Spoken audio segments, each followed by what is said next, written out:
Breaking news చూస్తున్నారు. Highway ఎక్కితే హాయిగా ఇంటికి వెళ్ళిపోవచ్చు అనుకుంటున్నారా పండక్కి? అయితే రాత్రి బహుశా జాగరణ చేయాల్సి వస్తుందేమో. అవును, బహుశా నేనన్నమాట మీకు కాస్త కోపం తెప్పించవచ్చు, కానీ వాస్తవం. ఎందుకంటారా? ఈ విజువల్స్ చూడండి, మీరే నమ్ముతారు. అవును, ఇది ప్రస్తుతం హైదరాబాద్ విజయవాడ జాతీయ రహదారిపై ఉన్న సిచ్యువేషన్. ఆ బళ్ళేం పాడైపోలేదు, లేదా వేరే వేరే కారణాలు ఏం కాదు. పండక్కి ఇంటికి వెళుతున్న వాళ్లతో హైవే మీద భారీగా ట్రాఫిక్ జామ్ ఏర్పడింది. దాదాపు 5 కిలోమీటర్లు. ఇది జస్ట్ ఇంకా ఎగ్జాంపుల్గా చెప్పుకోవాలంటేనే కేవలం 5 కిలోమీటర్లు ఇప్పటికుంది. ఇంకా రాత్రోబోతుకి ఇంకా ఏ స్థాయిలో ఉంటుందో అర్థం చేసుకోవచ్చు. హైదరాబాద్ విజయవాడ జాతీయ రహదారిపై భారీగా ట్రాఫిక్ జామ్ అయింది. సంక్రాంతి పండుగకు వెళ్లే వారితో రద్దీగా మారింది రహదారి. జాతీయ రహదారిపై 10 కిలోమీటర్ల మేర నిలిచిపోయాయి వాహనాలు. హైదరాబాద్ వెళ్లే వాహనాలను ధర్మాజిగూడెం వద్ద విజయవాడ రూట్కు మళ్లించారు. రహదారిపై అటు ఇటు వెళ్లకుండా మధ్యలో ఎన్నో వాహనాలు ఇరుక్కుపోయాయి, చిక్కుకుపోయినాయి పరిస్థితి. ఇక సంక్రాంతి ట్రాఫిక్ పై స్పందించారు రాచకొండ సిపి. NH-65 ఎక్కారంటే నైట్ అంతా జాగరణ చేయాల్సిందే.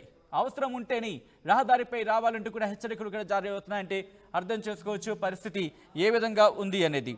అయితే ఒక్కసారి మా ప్రతినిధి రమేష్ దగ్గరికి వెళ్ళే ప్రయత్నం చేస్తున్నాను. రమేష్, అప్డేట్స్ అందించేందుకు లైవ్లో సిద్ధంగా ఉన్నారు. రమేష్, బహుశా మీరు కూడా ట్రావెల్ చేస్తున్నారా ఆ వెహికల్లో? రైట్, మొత్తం మీద చూసినట్లయితే గతంలో ఎప్పుడు లేదు సిచ్యువేషన్ హైదరాబాద్ విజయవాడ జాతీయ రహదారిపై కనపడుతుంది. మనం ప్రతి సంవత్సరం కూడా సంక్రాంతి చూస్తాం, కానీ ఇంత హెవీ క్రౌడ్ అనేది ఎప్పుడు కూడా మనం చూడలేదని చెప్పవచ్చు. దానికి కారణం పెరిగినటువంటి వెహికల్స్ అనే చెప్పవచ్చు. ప్రతి ఒక్కరు కూడా సొంత వెహికల్స్ ఎక్కువగా వాడుతున్నారు. గతంలో కంటే చూసినట్లయితే నిన్న ఒక్కరోజే 70,000 వాహనాలు కూడా ఈ హైదరాబాద్ విజయవాడ జాతీయ రహదారిపై వెళ్ళినాయి. ఇవాళ కూడా సాయంత్రం 5 గంటల సమయానికి అది కూడా క్రాస్ అయిందని చెప్పవచ్చు. సాధారణంగా 30,000 వరకు వాహనాలు హైదరాబాద్ విజయవాడ జాతీయ రహదారిపై ప్రయాణిస్తుంటాయి. కానీ పండుగ సమయం కావడంతో కూడా హైదరాబాద్ అంతా కూడా సగం ఖాళీ అవుతున్నటువంటి పరిస్థితి కనిపిస్తుంది. సొంత ఊర్లకు వెళ్లేవారు చాలా వరకు తెలంగాణ ప్రజలంతా కూడా సంక్రాంతి పండుగను వీక్షించేందుకు కూడా పెద్ద ఎత్తున బారులు తీరడంతో కూడా కిలోమీటర్ల వాహనాలు కూడా మొత్తం కూడా బారులు తీరినటువంటి పరిస్థితి. నిన్న ఉదయం నుంచి కూడా ఇప్పటి వరకు కూడా 48 అవర్స్ వరకు క్రౌడ్ మొత్తం కూడా హైదరాబాద్ విజయవాడ జాతీయ రహదారిపై ఇదే విధమైనటువంటి పరిస్థితి కనిపిస్తుందని చెప్పవచ్చు.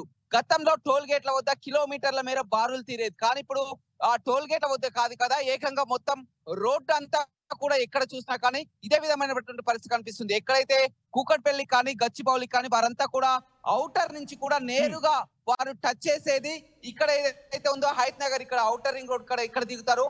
అక్కడ నుంచే హైదరాబాద్ విజయవాడ జాతీయ రహదారి NH-65 ప్రారంభం అవుతుంది. అక్కడి నుంచి ఇప్పుడు రోడ్డు కూడా అక్కడ కన్స్ట్రక్షన్ ఉండడం, రిపేర్ నడుస్తుండటంతో కూడా ఈ ట్రాఫిక్ జామ్ కి మరింత కారణం అని చెప్పవచ్చు. అక్కడి నుంచి కూడా వారంతా రోడ్ పైకి రావాలంటే కూడా ఒక నరకం చూస్తున్నారు. కిలోమీటర్ల తరబడి ప్రయాణం చేయాలన్నా కానీ ఇబ్బందులు పడుతున్నటువంటి పరిస్థితి కనిపిస్తుంది. ఎప్పుడు కూడా ఇలాంటి రమేష్, గంటకి ట్రాఫిక్ పెరుగుతుందనే చెప్పుకోవాలి. ఎందుకంటే ఇంకా ఈవినింగ్ అవుతున్న కొద్దీ ఇంకా ట్రాఫిక్ పెరిగే అవకాశం ఉంటుంది. కాబట్టి ఏంటి, ఏమైనా డైవర్షన్స్ ఇచ్చారా? ఎటువంటి దారి మళ్లింపు, ఆ దారి మళ్లింపుకి ఏమైనా ఉపక్రమించారా పోలీసు ఉన్నతాధికారులు? అయితే అక్కడ ఏదైతే ఉందో మనం అక్కడ ఫిలిం సిటీ దాటిన తర్వాత రోడ్డు రిపేర్ 6 లేన్ సంబంధించి రిపేర్ నడుస్తుండటంతో కూడా ఒక ఆ వేలో ఆ వాహనాలన్నీ కూడా రద్దీగా ఉండడంతో కూడా ఆ పోలీసులు కంట్రోల్ చేయలేనటువంటి పరిస్థితిలో చౌటుపల్లి వరకు వచ్చే వరకు కూడా 2 సైడ్, లెఫ్ట్ సైడ్ అదే విధంగా రైట్ సైడ్ కూడా వాహనాలను మళ్లించడంతో కూడా ఇంకా ట్రాఫిక్ కు అంతరాయం నెలకొందని చెప్పవచ్చు. వారంతా కూడా ఆ పోలీసులు గతంలో కూడా చాలా పీస్ఫుల్ గా ఉండేది, ప్రయాణిస్తున్నా కానీ చాలా వరకు వెహికల్ వెళ్తున్నా కానీ చూసేవారు. కానీ ఇలాంటి పరిస్థితి, ఇలాంటి సిచ్యువేషన్ అనేది గతంలో ఏ సంక్రాంతి పండుగ కూడా చోటు చేసుకోవాలని చెప్పవచ్చు. విపరీతమైన రద్దీ, విపరీతమైన వెహికల్స్ గతంలో ఎప్పుడు లేనంత విధంగా నిన్నటి నుంచి కూడా 48 అవర్స్ అవుతున్నా కానీ నిన్న ఉదయం నుంచి ప్రారంభమైనటువంటి రద్దీ అనేది పెరుగుతూనే ఉంది. వాళ్ళ రాత్రంతా కూడా ఇంకా కొనసాగే అవకాశం కనపడుతుంది. వేలాది మంది సంఖ్యలో కూడా ఆంధ్రాకి తరలి వెళ్తున్నారు, సంక్రాంతి పండుగకు తరలి వెళ్తున్నారని చెప్పవచ్చు. వాహనాల రద్దీ కూడా పెరిగింది. ఆ టోల్ గేట్ల వద్ద అంతా కూడా వాళ్ళు సెట్ చేసుకుంటున్నారు. ఫాస్ట్ ట్యాగ్లు అంతా కూడా ఆ రీఛార్జ్లు చేసుకోవడం, అంత అప్రమత్తమై ప్రయాణికులు కూడా ఇలాంటి ముందే భావించి కూడా అంతా అన్ని ఫెసిలిటీస్ ముందు కూడా అలర్ట్ అయినా కానీ వాహనాలు రోడ్డుపై ప్రయాణించాలంటే కూడా వారు గంటల తరబడి ప్రయాణం చేయలేక ఇబ్బందులు పడుతున్నటువంటి పరిస్థితి కనిపిస్తుంది. దానికి తోడు కూడా హైవేలపై విచ్చలవిడిగా దాబాలు, ఇంత భారీ సంఖ్యలో ఇంత భారీ వాహనాలు వస్తున్నాయి, ఇంత భారీ ట్రాఫిక్ జామ్ నెలకొంది. నెలకొంటున్న నేపథ్యంలో ఏంటి పోలీసు ఉన్నతాధికారులు ఏం చేయాలనుకుంటున్నారు? ఎందుకంటే 5 కిలోమీటర్లు 6 కిలోమీటర్లు, ఎందుకంటే ఈ పరిస్థితి పెరిగిపోతుంటే కనుక ఇఫ్ ఐఎమ్ నాట్ రాంగ్ 10 కిలోమీటర్ల మేర ట్రాఫిక్ జామ్ అయినా పెద్దగా ఆశ్చర్యపడవలసిన అవసరం లేదు. కానీ పండక్కి వెళ్ళవలసిన వాళ్ళు ఇబ్బంది పడే అవకాశం ఉంటుంది. రహదారి కూడా కాస్త అంతటా కిక్కిరిసిపోయే ప్రమాదం ఉంటుంది. కాబట్టి ఏంటి ఎటువంటి అంటే ట్రాఫిక్ని క్లియర్ చేసేందుకు ఎటువంటి చర్యలకు ఉపక్రమిస్తున్నారు పోలీసులు? పోలీసులు కూడా ఎప్పటికప్పుడు కూడా కంట్రోల్ చేస్తున్నారు. ఎందుకంటే ఇప్పుడు చౌటుప్పల్ నుంచి భారీగా వాహనాలు వచ్చినట్టయితే గతంలో ఏ విధంగా ఉండేదంటే ఇక్కడ ఒక వాహనాల సంఖ్యను దాదాపు ఒక అరగంట వరకు ఆపిన తర్వాత మళ్ళీ ముందు వాహనాలు వెళ్ళిన తర్వాత అట్లా అలర్ట్ చేసుకుంటూ కూడా వాహనాలను పంపిస్తూ ఉండేది. కానీ ఈసారి అలాంటి పరిస్థితి ఏర్పడలేదు. విపరీతమైన ఎక్కడ కూడా స్టాపులు లేకుండా వాహనాలని అనుమతించడంతో కూడా ఇలాంటి పరిస్థితి వచ్చింది. పోలీసులు కూడా ఊహించలేదు. గతంలో చూసినట్లయితే సంక్రాంతి పండుగ అయితే 3 రోజుల పాటు కూడా వరుసగా వెళ్ళేవారు. కానీ ఎక్కువగా ఈ రోజు సాటర్డే, అదే విధంగా రేపు అంటే మొత్తం వీకెండ్ కావడంతో నిన్న నైట్ నుంచి కూడా ప్రయాణం విపరీతంగా రోడ్లపైకి వాహనాలు రావడం, పోలీసులు ఎస్టిమేషన్ కూడా ఊహించలేటువంటి పరిమాణం కావడంతో కూడా వారు కూడా ఎలాగో ఇప్పుడు ఏమి చేయలేనటువంటి పరిస్థితి అయితే కనిపిస్తుంది. అప్పటికి కూడా స్వయంగా సిపి రాచకొండ సిపి సుధీర్ బాబే రంగంలోకి దిగడం జరిగింది. అక్కడంతా కూడా పోలీసులను ఎక్కడికక్కడ మొబైల్ టీమ్స్ ను కూడా పెట్టడం జరిగింది. ట్రాఫిక్ ను కంట్రోల్ చేస్తున్నారు.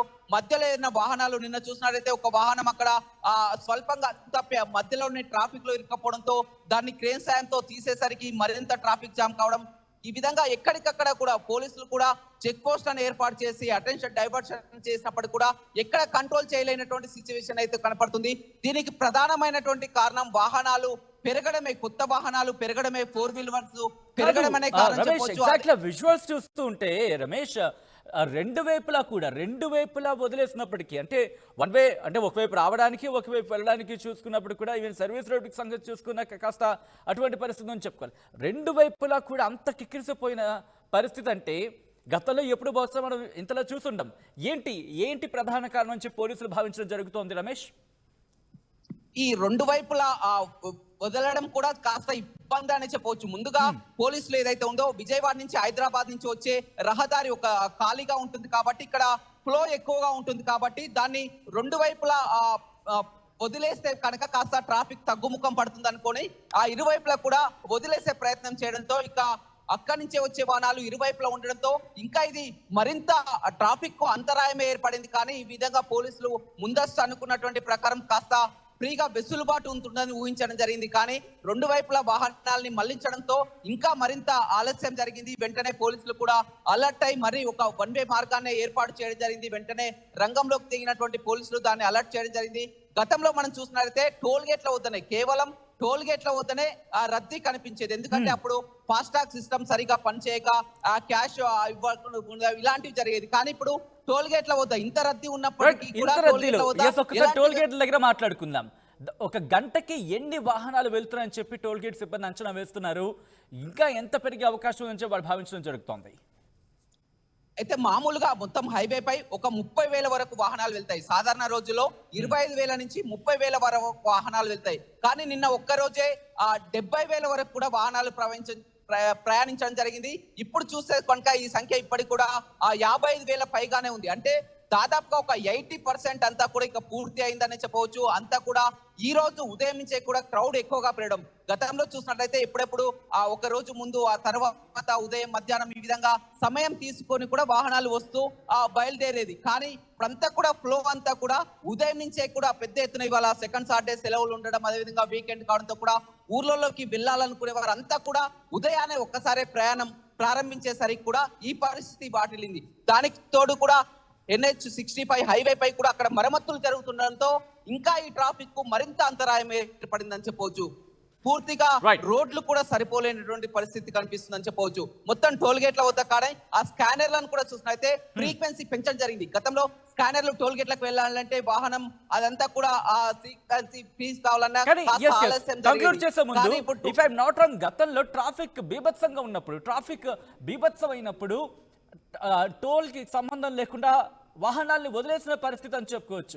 సో అటువంటి సినారీ ఏమైనా ఈ రోజు మనం చూడొచ్చా? అటువంటి సినారీ ఏర్పడే అవకాశం ఉందనుకోవాలి. ఎందుకంటే ఇంత భారీ ట్రాఫిక్ జామ్ బహుశా మనం గతంలో ఇంత స్థాయిలో మనం ఎప్పుడు చూస్తుంటాం. గతంలో ఫాస్ట్ ట్యాగ్లు లేక చాలా వాహనాల వరకు కూడా ఫాస్ట్ ట్యాగ్ లేక ఈ విధంగా కిలోమీటర్ల మేర ట్రాఫిక్ జామ్లు కావుతే ఎప్పుడైతే మనం కూడా ఇప్పుడు చూడొచ్చు, ఎందుకంటే టోల్ గేట్ల వద్ద ఎప్పుడైనా ట్రాఫిక్ జామ్ భారీగా జరిగిందంటే దాన్ని వదిలేయాల్సిందే ఉంది. కానీ ఇప్పుడు అంతా కూడా ప్రతి వాహనానికి కూడా 97% కూడా ఫాస్ట్ ట్యాగ్లు ఉన్నటువంటి పరిస్థితి కావడంతో కూడా ఈ ఫాస్ట్ ట్యాగ్లతో స్కానింగ్ ప్రాబ్లమే ఎక్కువగా ఉంటుంది. మనం చాలా వరకు వెళ్తుంటాం ప్రయాణిస్తున్నప్పుడు కూడా ఆ స్కానింగ్ కూడా ప్రాబ్లం ఉంటాయి. దాన్ని ముందే పసిగట్టి కూడా టోల్ సిబ్బంది ఎక్కడికక్కడ ఆ ఫ్రీక్వెన్సీని పెంచడం జరిగింది. With in fraction of second లోనే మొత్తం కూడా టోల్ గేట్ల వద్ద రద్దీ కాలేదు. సెకండ్ ఒక 1-2 సెకండ్ లోనే వెహికల్ వెళ్తున్నటువంటి పరిస్థితి. ఒకవేళ స్కాన్ కాకుండా వాళ్ళు హ్యాండ్ తో కూడా వారంతా కూడా హ్యాండ్ మిషన్స్ పట్టుకొని కూడా వెళ్తున్నారు. అదనపు సిబ్బంది చేస్తున్నారు. టోల్ గేట్ల వద్ద ట్రాఫిక్ జామ్ కాదు, ఇప్పుడు పూర్తిగా రహదారులపై ట్రాఫిక్ జామ్ కనపడుతుంది. దాబాల వద్ద కూడా ఇష్టం వచ్చినట్లు వాహనాలు ఆపడంతో కిలోమీటర్ల నిలిపేయడంతో కూడా ఆ రోడ్డు పైన దాబాల వద్ద వాహనాలు పెట్టడం కూడా హైవే పై మరింత ప్రయాణం చేయాలన్న ఇబ్బందికరమైనటువంటి పరిస్థితి అయితే నెలకొందని చెప్పొచ్చు. గంటల తరబడి కిలోమీటర్లు, దాదాపు ఒక 10 కిలోమీటర్లు దాటాలంటే ఒక గంటకు పైగా కూడా సమయం పడుతున్నటువంటి పరిస్థితి కనిపిస్తుంది. సాధారణంగా ఆంధ్రాకు వెళ్లే వారు కాదు, నల్గొండకు రావాలన్నా కానీ నరకం చూస్తున్నారు. ఎందుకంటే హైదరాబాద్ నుంచి నల్గొండకు చేరాలంటే నిత్యం వందలాది వాహనాలు వస్తాయి. కానీ హైదరాబాద్ నుంచి నల్గొండకు రావాలంటే ఒక గంటన్నర సమయం పడుతుంది మామూలు సమయంలో. కానీ ఇప్పుడు 3 గంటల సమయం అయినా కానీ హైదరాబాద్ నుంచి నల్గొండకు రాలేనటువంటి పరిస్థితి కనిపిస్తుంది. ఈ రాత్రంతా వరకు కూడా ఇదే విధమైనటువంటి రద్దీ కనిపిస్తుంది. పోలీసులు అలర్ట్ కావడం జరిగింది. కొద్దిసేపటి క్రితమే సిపి అక్కడ సుధీర్ బాబు పర్యవేక్షిస్తున్నారు. అదనపు సిబ్బందిని కూడా రంగంలోకి దిగడం జరిగింది. ఎక్కడికక్కడ మొత్తం అలర్ట్ చేసి పోలీసులు కూడా ఉదయం నుంచి కూడా మానిటరింగ్ చేస్తున్నారు. గతంలో ఎప్పుడు కూడా ఇలాంటి సిచ్యువేషన్ రాలేదు. పోలీసుల వైఫల్యమా, ఎందుకు ఇలా ట్రాఫిక్ జామ్ అవుతుంది, కానీ ఉన్నతాధికారులు కూడా వీటిపై సీరియస్ కావడంతో కూడా అధికారులు దృష్టి సారించి ఎక్కడికక్కడ కంట్రోల్ చేస్తున్నటువంటి పరిస్థితి హైదరాబాద్ విజయవాడ జాతీయ రహదారిపై కనపడుతుందని చెప్పవచ్చు. రైట్ అదే అక్కడ విజయవాడ హైదరాబాద్ కి సంబంధించిన నేషనల్ హైవే మీద ఉన్న పరిస్థితి. ఒకసారి ఆలోచించుకొని మీరు హైవే మీద ప్రయాణం చేయాలి అనుకుంటే కనుక బహుశా రాత్రికి జాగారమే అయిపోతుంది. అటువంటి పరిస్థితి అని చెప్పుకోవాలి. పండక్కి ఇంటికి వెళుతున్న వాళ్ళతో జాతీయ రహదారి కిక్కిడిసిపోయింది. వాహనాలన్నీ బారులు తీరిన పరిస్థితి. 1 కాదు 2 కాదు, 1, 2, 3, 4, 5 కిలోమీటర్లు, 5 కిలోమీటర్ల మీద వాహనాలు నిలిచిపోయాయి. ఈ భారీ ట్రాఫిక్ అనేది ఇంకా పెరిగే అవకాశం కనిపిస్తోంది. దీంతో పోలీసు ఉన్నతాధికారులు చర్యలకు దిగారు. ఎటువంటి ఆప్షన్స్ ఉన్నాయి ట్రాఫిక్ ని ఫ్రీ చేయడానికి అంశం మీద వాళ్ళు తర్జన భర్జన పడుతున్నారు. ఒకసారి ఇదే అంశానికి సంబంధించి రాజకొండ సిపి సుధీర్ బాబు రియాక్ట్ అయ్యారు, మీడియాతో మాట్లాడారు. ఒకసారి ఆయన ఏమన్నారో చూద్దాం. చాలా క్యాంపెయిన్ స్టార్ట్ చేస్తాం. డిఫరెంట్ పోలీస్ స్టేషన్స్ నుంచి కమ్యూనిటీస్ ఇంటరాక్షన్ లో ఉన్నాం. అపార్ట్మెంట్స్ లో కానీ, గేటెడ్ కమ్యూనిటీస్ లో కానీ, లేకపోతే వాళ్ళ ఇండివిజువల్స్ని మేము మా ఫేస్బుక్స్లో కానీ, మా డిఫరెంట్ కమ్యూనికేషన్స్ మెథడ్స్లో కానీ మేము చేస్తున్నాం.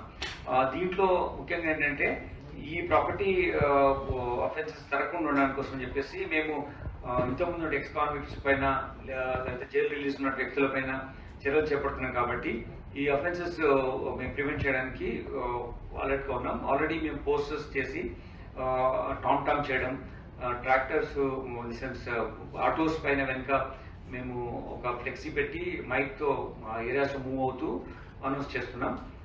దానివల్ల అఫెన్స్ ప్రివెంట్ అవ్వడానికి ఏమేమి చర్యలు తీసుకోవాలి, ఇంట్లో ఎవరిని ఉంచడం కానీ, లేకపోతే వాళ్ళు ఎటువంటి విధంగా చేయాలి, వాళ్ళ 1-to-1 ఇంటరాక్షన్లో మేము చెప్తున్నాం. అంతేకాకుండా మాకు అనదర్ ఆస్పెక్ట్ అయితే చాలా ట్రాఫిక్ మూవ్మెంట్ కూడా ఉంటుంది. ఈ విజయవాడ హైవే రూట్లో డిఫరెంట్ హైవేస్ కూడా ఉంటుంది. ఇప్పుడు స్టార్ట్ అయింది. ఈరోజు మేము పొద్దున వెరిఫై చేసిన దాంట్లో మార్నింగ్ 8 o'clock వరకే 55,000 వాహనాలు అక్కడ నుంచి ట్రావెల్ చేసినట్టు ఇన్ఫర్మేషన్ ఉంది. అదే 25,000 వెళ్ళే వాహనాలు, 55,000 వాహనాలు పొద్దునే వెళ్ళాయి. సో దానికోసం కూడా మేము ఎంటైర్ ఏరియా డిఫరెంట్ సెక్టర్స్గా డివైడ్ చేసి అన్ని గేట్స్ను టోల్ ప్లాజా ఓపెన్ చేసి అక్కడ ఏమి ఇబ్బంది లేకుండా మూవ్ విధంగా ఏర్పాటు చేస్తున్నాం. మళ్ళీ రిటర్న్ కూడా ఉంటుంది. అప్పుడు కూడా మేము చర్యలు తీసుకొని ట్రాఫిక్ స్మూత్ ఫ్లో ఉండేట్టుగా చేస్తాం. ఒకవేళ ఎక్కువ ట్రాఫిక్ ఉంటే అదర్ సైడ్ రోడ్లో కూడా అటు నుంచి విజయవాడ నుంచి ఇప్పుడు వచ్చే ఆ రూట్లో వచ్చి తక్కువ ఉంటాయి కాబట్టి ఆ రోడ్ సైడ్లో కూడా road passage safe passage run చేయాలని ట్రై చేస్తున్నాం. But highway take all precautions in doing that. So if day టైంలో ఎక్కడైనా కంజెషన్ ఎక్కువ ఉంటే దాన్ని యూజ్ చేయడానికి we'll do that. So we are focus but these offences and then public safety, road safety ఆస్పెక్ట్లో కూడా సంక్రాంతి పర్స్పెక్టివ్లో మేము ప్లాన్ చేసాం.